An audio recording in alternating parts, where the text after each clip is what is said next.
spirit of prayer. O God, may the words of my mouth and the meditations of all our hearts be acceptable in your sight, our rock and our Redeemer. Amen. So these last 4 Sundays have all focused on the Sermon on the Mount. Though it's what drives me a little bit crazy about the lectionary sometimes. Because of how Scripture gets broken up Sunday to Sunday, it could easily get lost on us that the Sermon on the Mount in Matthew is 48 verses long. It's the entire 5th chapter of Matthew's Gospel. So remember that the Sermon on the Mount isn't just the Beatitudes. Blessed are the meek, for they will inherit the earth. Blessed are the pure in heart, for they will see God. Or even calling us to be the salt of the earth and the light of the world. Jesus' Sermon on the Mount also covers the verses you heard last Sunday when Mike kindly preached the sermon I had written. Those verses that seem a little disturbing. If your right hand causes you to sin, cut it off and throw it away. It is better for you to lose one of your members than for your whole body to go into hell. Today concludes the Sermon on the Mount, with Jesus teaching his followers about turning the other cheek, going the second mile, and loving your enemies. Though all these ethical teachings are part of just one moment in Jesus' ministry, when crowds gathered to be with him, and Jesus went up the mountain and taught remarkable ethics that have lasted the test of time. All right, now that we clarified that, let's get into the last 10 verses of the Sermon on the Mount. These verses are less harsh, but honestly not that much easier to understand than last Sunday. Don't Jesus' words seem incredibly impractical or potentially even dangerous? You have heard that it was said, an eye for an eye and a tooth for a tooth.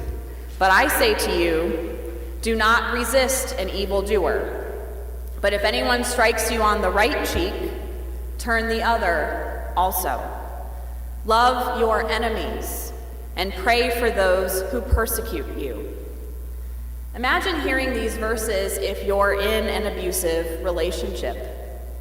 Imagine hearing these verses if a parent has anger issues and often becomes violent. Imagine hearing these verses if you find yourself in any situation of extreme bullying. As a criminal prosecutor, my sister has to prosecute difficult cases. Some are domestic violence incidents that are just horrific. Many statistics relate that 1 in 4 women and 1 in 7 men aged 18 and older in the United States have been the victim of severe physical violence by an intimate partner in their lifetime. When my sister went to a domestic violence training with fellow prosecutors and police officers, the role of the church actually came up. Maureen heard in the training that many Christian clergy will counsel domestic violence victims to stay in abusive relationships. Victims will hear their religious leaders say things like, it's just your cross to bear. You are to love your enemy and pray for those who persecute you. Divorce is a sin. Remember, Jesus said, if anyone strikes you on the right cheek, turn the other also. Maureen called me afterwards, and not knowing anything that she had heard at this training, she first asked if someone had come to me in my role as a minister and said they were in an abusive relationship, what would I advise the victim to do? Not hesitating, I said that I would advise them to leave and ask if there were ways to help. Go with them to talk to the police. Find a domestic violence shelter. Go with them to court. Whatever. Then she shared more about what she heard Christian clergy too often advise domestic violence victims to do at her training. Bear your cross. Divorce is a sin. And turn the other cheek. And my sister rightfully mused that this is why some people come to hate the church, hate religion, even hate God. We must be vigilant in contemplating the implications of Christian teachings. Otherwise, serious harm has been and continues to be perpetrated by certain leaders of the church in the name of God. Telling a domestic violence victim to stay in an abusive relationship because Jesus said to turn the other cheek is the last thing Jesus would ever want of his beloved children. It goes against the greatest commandment that Jesus taught. Love God, love your neighbor, and love yourself. It's spiritually wounding and theologically lazy to not engage with what Jesus meant when he taught to turn the other cheek if anyone strikes you. We spend time every week looking at our Christian faith and asking important questions because what we believe and what we're taught in church has consequences. Getting to the heart of Jesus' message really matters. Love of self matters in addition to love of neighbor and love of God. So what was Jesus truly saying when he told his followers in the Sermon on the Mount to turn the other cheek if somebody strikes you? Well, at that time, people did think that an eye for an eye was the right way to go when it came to matters of justice. That teaching was actually an improvement on what other civilizations believed at that time in history. To oversimplify this for a second, for some civilizations, if someone stole your cow, they would advocate stealing 10 of their cows, or even that person's home, to get back at them. Whereas in the book of Exodus, we can read, "If any harm follows, then you shall give life for life, eye for eye, tooth for tooth, hand for hand, foot for foot, burn for burn, wound for wound, stripe for stripe." Justice was seen as measure for measure, or lex talionis, a principle of fair treatment for assailants. That term means the law of retaliation. Now, it wasn't always literal. Sometimes compensation was acceptable in this legal code. The person who stole your cow is caught, and they admit to the crime, so they'll be asked to compensate you for the amount that your cow was worth. But Exodus advocates one cow for one cow in this example. Justice is about measure for measure. So anyway, that's the way it had always been. In the Sermon on the Mount, Jesus is trying to forge a new ethical path within Judaism. His listeners had always been taught that an eye for an eye and a tooth for the tooth. I won't go into all of that from Exodus, but that's what they had always been taught. That's the way you sought justice. But Jesus advocates the return of good for evil.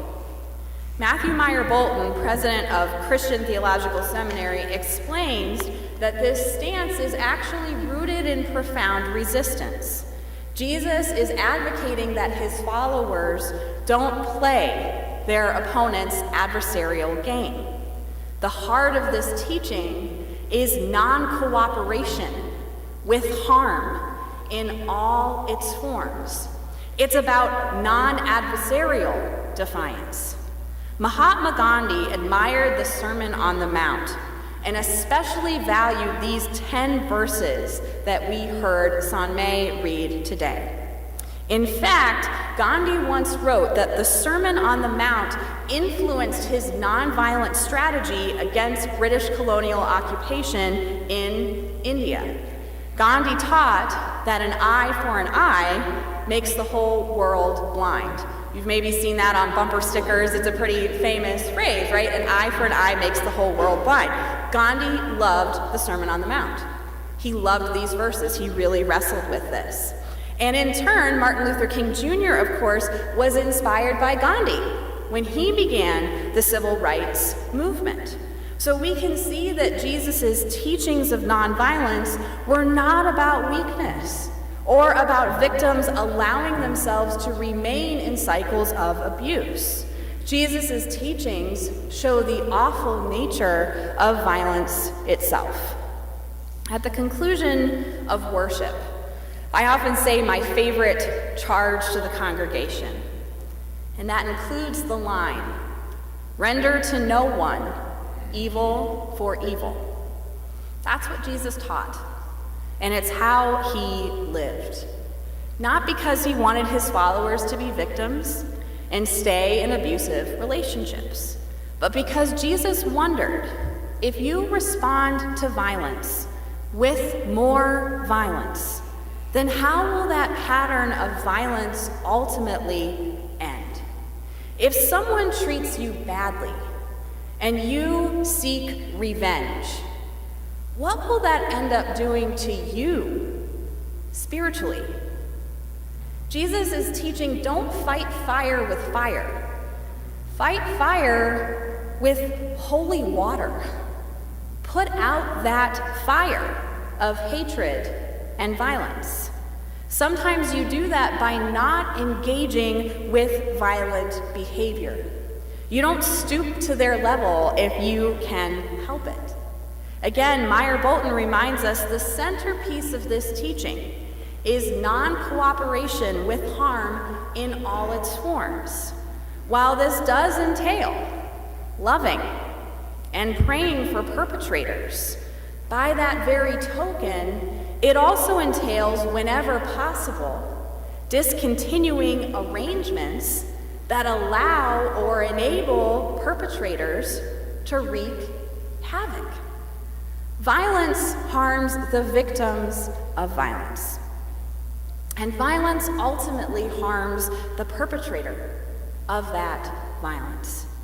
That's why it is a Christian response to walk away from abusive relationships, should it ever come to that, because in so doing, you're loving yourself and you're also loving your neighbor. On a hopeful note, I know this is kind of a heavy sermon. On a hopeful note, and to see this in action, I think we can turn to Victor Hugo's Les Miserables, which I have used in sermons before because it's just so good.